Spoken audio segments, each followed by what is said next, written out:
بسم اللہ الرحمن الرحیم۔ السلام علیکم خواتین و حضرات، سیرت پوڈ کاسٹ کا سلسلہ جاری ہے اور پچھلی کچھ نشستوں میں ہم ذکر کر رہے ہیں کہ جب آپ صلی اللہ علیہ وآلہ وسلم پر پہلی وحی کا نزول ہوا اور آپ صلی اللہ علیہ وسلم غار حرا سے واپس اپنے گھر تشریف لائے اور بی بی صاحبہ حضرت خدیجہ الکبریٰ سلام اللہ علیہا سے آپ صلی اللہ علیہ وسلم کی گفتگو ہوئی، تو اس میں اجازت بھائی آپ بتا رہے تھے کہ سیدہ خدیجہ نے یہ بات عرض کی کہ آپ صلی اللہ علیہ وسلم کو اللہ رسوا نہیں کرے گا، کیونکہ آپ صلی اللہ علیہ وسلم انہوں نے کچھ 4 سے 5 چیزیں بتائی تھیں جی، 8 چیزیں تھیں ٹو بی ایگزیکٹ۔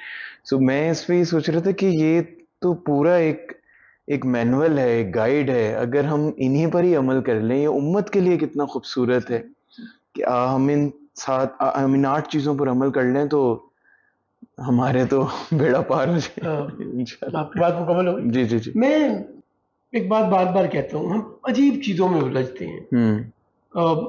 کب نبوت ملی، کب نہیں ملی، علم کتنا تھا، علم کتنا نہیں تھا، یہ گواہی کس زمانے کی دے رہی ہے سیدہ؟ سیدہ نے ان 8 چیزوں کو گنوا کر کس بات کی گواہی دی، کہ عمر کے کس حصے کی گواہی دی ہے؟ اعلان نبوت سے پہلے جی جی جی جی۔ نہیں، ابھی بھی کسی کو شک ہے، ابھی بھی کسی کو مسئلہ ہے۔ یہ ہمارا مسئلہ ہی نہیں ہے جن میں الجھے ہوئے ہیں، ہمارا مسئلہ ہے آپ کے حکم پر عمل کرنا۔ اس کی ہمیں فکر نہیں ہے، اس کی ہمیں پریشانی نہیں ہے۔ میں جھوٹ بولتا ہوں، ٹکا کے بولتا ہوں، اپنے ملازمین کا پرواہ نہیں کرتا، صرف مجھے اپنی فکر ہے میرا گھر سیٹل ہو جائے، میں بہت سکھی ہو جاؤں، میرے پاس یہ بھی جائیداد آ جائے، میرے پاس یہ ایسٹس بھی آ جائیں، میں اپنے ہمسائے کس مشکل میں ہیں مجھے کوئی فرق نہیں ہے، میرے رشتہ دار کتنی مصیبت میں ہیں، who cares؟ جو باتیں سمجھے، یتیم کے ساتھ کیا ہو رہا ہے؟ نہیں، میں منافع ٹھیک کما رہا ہوں، ناجائز کما رہا ہوں، اور ڈالر اوپر جاتا ہے تو میں اگلے دن ہی پرائس اوپر کر دیتا ہوں کہ ڈالر مہنگا ہو گیا جی، میری امپورٹ ہے۔ ڈالر سستا ہوتا ہے تو میں کہتا ہوں میری تو پرانی پرچیز ہے، اس وقت نہیں ایفیکٹ آتا، اوپر جاتے ہوئے فوراً آ جاتا ہے۔ تو ہم تو کوئی کام بھی ٹھیک نہیں کر رہے اور بحث کر رہے ہیں کہ یہ پتا تھا، یہ نہیں پتا تھا، یہ عمر تھی یہ نہیں تھی، یہ اس وقت یہ حالت تھی یہ نہیں تھی۔ What naan sense! ہمیں اپنے آپ کو ٹھیک کرنا ہے، سرکار کی زندگی کو سمجھنا ہے، ان کے حکم پہ عمل کرنا ہے۔ سو سرکار ختم مرتبہ صلی اللہ علیہ وسلم نے تو اعلان نبوت سے پہلے، میں بار بار کہتا ہوں، اللہ نے ابھی تو نہیں اعلان کرا دیا نا قرآن کریم میں یہ کہہ کر کہ میری ایک عمر، میرے محبوب ان کو بتائیے کہ میں ایک عمر تمہارے درمیان گزار چکا ہوں، ابھی بھی تمہیں خیال ہے؟ اب سیدہ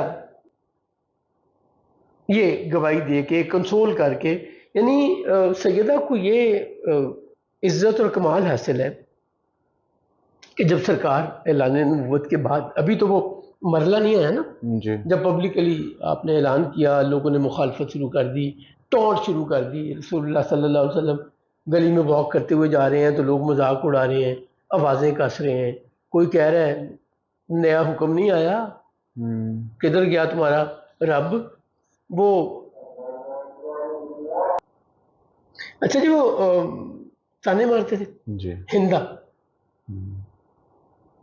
بالکل ہندا نہیں، سوری، ام جمیل، ابو لہب کی بیوی، بالکل ساتھ والی امتائی تھی، نیکسٹ ڈور نیبر تھے، وہ تانے کیا مارا کرتی تھی، کدھر گیا تمہارا شیطان، بڑے دنوں سے آیا نہیں۔ یعنی اتنی ٹونٹنگ سچویشن، اور اس میں کنٹرول کون کرتا ہے؟ اب عزت کا کمال دیکھیں سیدہ خدیجہ سلام اللہ علیہا کا،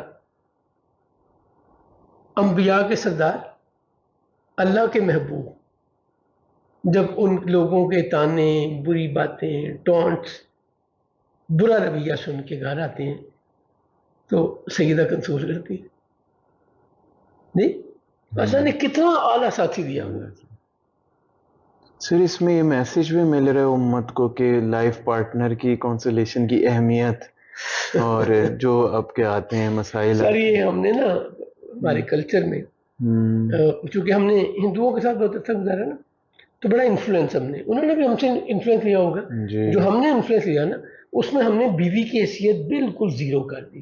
ہم سمجھتے ہیں بیوی کھانا بنانے کے لیے آئی ہے، بیوی میرے کپڑے استری کرنے کے لیے آئی ہے، بیوی میرے گندے برتن اٹھانے کے لیے آئی ہے، میرے گندے کپڑے دھونے کے لیے آئی ہے، اس کا کام ہے گھر کی صفائی ستھرائی رکھنا اور میرے حکم پہ چلنا. اب میں جب لیٹ گیا ہوں تو اس کو آنا چاہیے اور میری ٹانگیں دبانی چاہیے. جب میں سو جاؤں تو اس کو اف تک نہیں کرنی چاہیے. میں جب چاہوں اسے اٹھا کے رات میں کہوں میں نے بھوک لگی ہے, میں چاہ پینی ہے. نہ اس کی زندگی کی کوئی حیثیت ہے نہ کوئی بات ہے. اللہ نے لائف پارٹنر ایسے نہیں بھیجے ہوئے.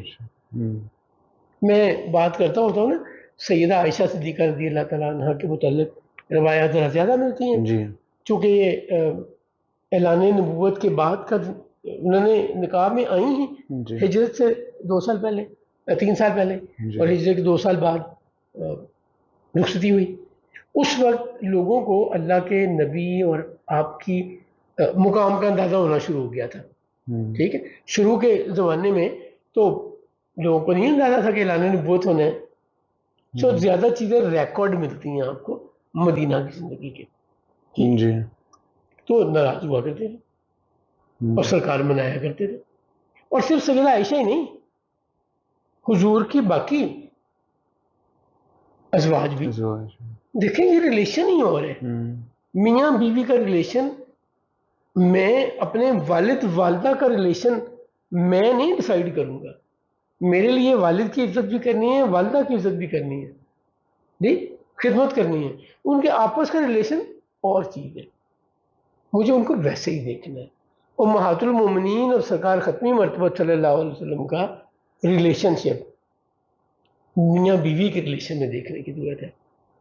حجرہ چھوٹا تھا سیدہ عائشہ صدیقہ کا, تو جب آپ لیٹتی تھی رات کو اور سرکار عبادت کیا کرتے تھے, نوافل ادا کرتے تھے, تو سیدہ کی ٹانگیں سونے کے لیے آپ نے ٹانگیں پھیلائی ہوتی ہیں, کھولی ہوتی ہیں, تو حضور نے سجدہ کرنا ہوتا تھا نا تو ٹچ کرتے تھے, سیدہ ٹانگیں کھینچ لیتی تھی. جب آپ پھر قیام کرتے تھے یا تشہد میں بیٹھتے تھے تو پھر ریلیکس کرنے کے لیے, تھکن دور کرنے کے لیے اپنی ٹانگیں سیدھی کر لیتے تھے. آج کو بیوی کر کے دکھا دیں, اگلے دن یا اسے ڈیورس ہوگی یا ایک پنچایت ہوگی کہ اس کو تمیز نہیں, میں بیٹھا ہوں, میں کھڑا ہوں, میں نماز پڑھ رہا ہوں اور اس نے آگے ٹانگیں پھیلائی ہوئی ہیں. ہم نے تو ہر وہ حسن جیسے میں نے 2 سیشن پہلے کہا تھا نا جی, اشفاق صاحب کہتے ہیں بڑی خوبصورت بات کہتے ہیں کہ ہماری خوبی یہ ہے کہ ہم اللہ کو ایک مانتے ہیں اور ہماری برائی یہ ہے کہ ہم اللہ کی ایک نہیں مانتے. بالکل اسی طرح ہم سرکار ختمی مرتبہ صلی اللہ علیہ وسلم سے محبت کرتے ہیں. آپ نے جن چیزوں کا حکم دیا وہ نہیں کرتے, جن چیزوں سے روکا نہیں روکتے. ہم کیوں خوار ہیں؟ وہ زمانے میں معزز تھے مسلمان ہو کر اور روح اقبال سے معزز کے ساتھ, اور ہم خوار ہوئے تاریخ قرآن ہو کر. ہم نے وہ ساری چیزیں چھوڑ دی تو واپس اپنی بیسک بات پہ آئیں. تو سیدہ کنٹرول کرتی ہیں, کتنے حوصلے والی ہوں گی, کتنے وین والی ہوں گی, کتنی محبت کرتی ہوں گی, رسالت میں آپ کو کتنا جانتی ہوں گی. جی وہ جو نبض شناس نبوت کہیے حضور کی وائفز کو, تو اچھا اللہ نے چن کے بھیجے ہے نا. میں یہ بات بار بار کرتا ہوں کہ اس زمانے میں ہر چیز اللہ نے چن کے بھیجی. نہ بکری عام بکری تھی جو اس زمانے میں پھر رہی تھی, آ کے حضور کا ماتھے کا بوسہ لیتی اور چلی جاتی. نہ کوئی اونٹ عام اونٹ تھا, نہ کوئی درخت اس علاقے میں اگا ہوا جس کے نیچے سرکار نے جا کے آرام کیا ہو یا جس کا پھل کھایا ہو کوئی عام درخت تھا. نہ ساتھی, نہ رشتہ دار, نہ بہن بھائی عزیز, نہ دوست, نہ دشمن. سارے چنے ہوئے دشمن بھی چنے ہوئے. ایسے دشمن نہیں دنیا کو ملے. نہیں تو کیسے ممکن ہے حضور کی ازواج چنی ہوئی نہ ہو؟ سیدہ خدیجہ سلام اللہ علیہا جتنا عرصہ رسالت میں آپ کے نکاح میں رہی, حضور نے دوسرا نکاح نہیں کیا. یہ ان کی عظمت کے لیے کیا چھوٹا سا معاملہ ہے؟ 25 سال, اور یہ بھرپور جوانی ہے. جی یہ بھرپور جوانی کا دور ہے.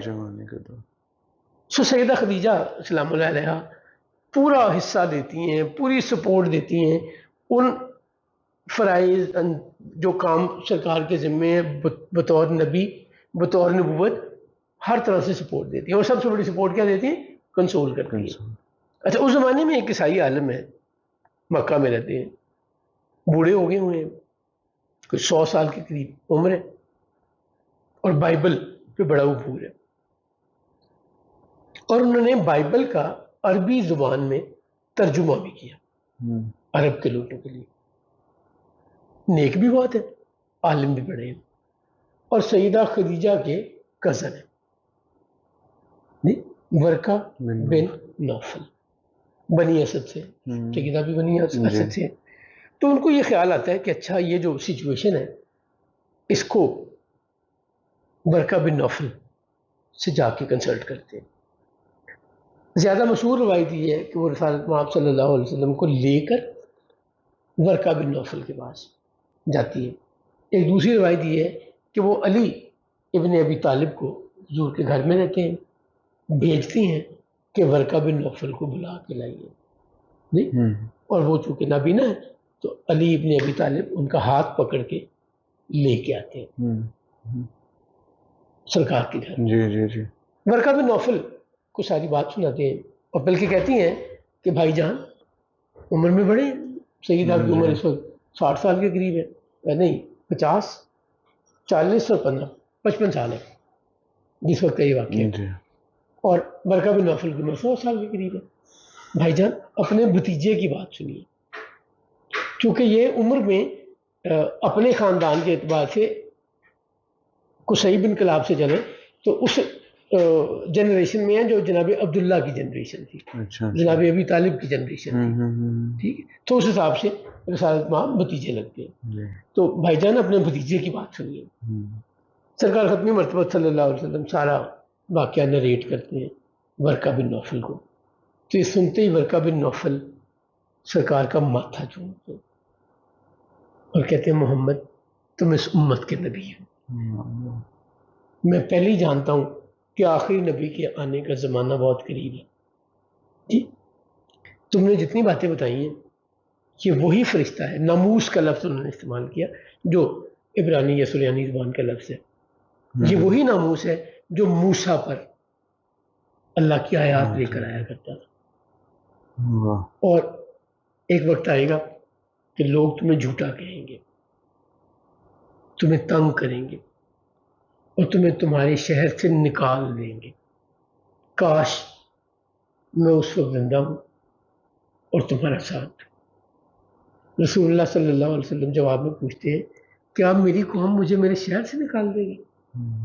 اب ذرا دیکھیے darling of Mecca, ideal relationship, لوگوں سے عزت کے انتہا پہ، لوگوں کی قدر کی کوئی حد نہیں ہے، اور ان کو کہا کیا جا رہا ہے کہ لوگ یہاں سے نکال دیں گے۔ کمپریہینڈ کرنا ہی ممکن نہیں ہے کہ میں تو اتنا ویل کنیکٹڈ ہوں، ویل ایکسیپٹڈ ہوں، لوگ آئیڈیلائز کرتے ہیں، لوگ محبت کرتے ہیں مجھے نکال دیں گے۔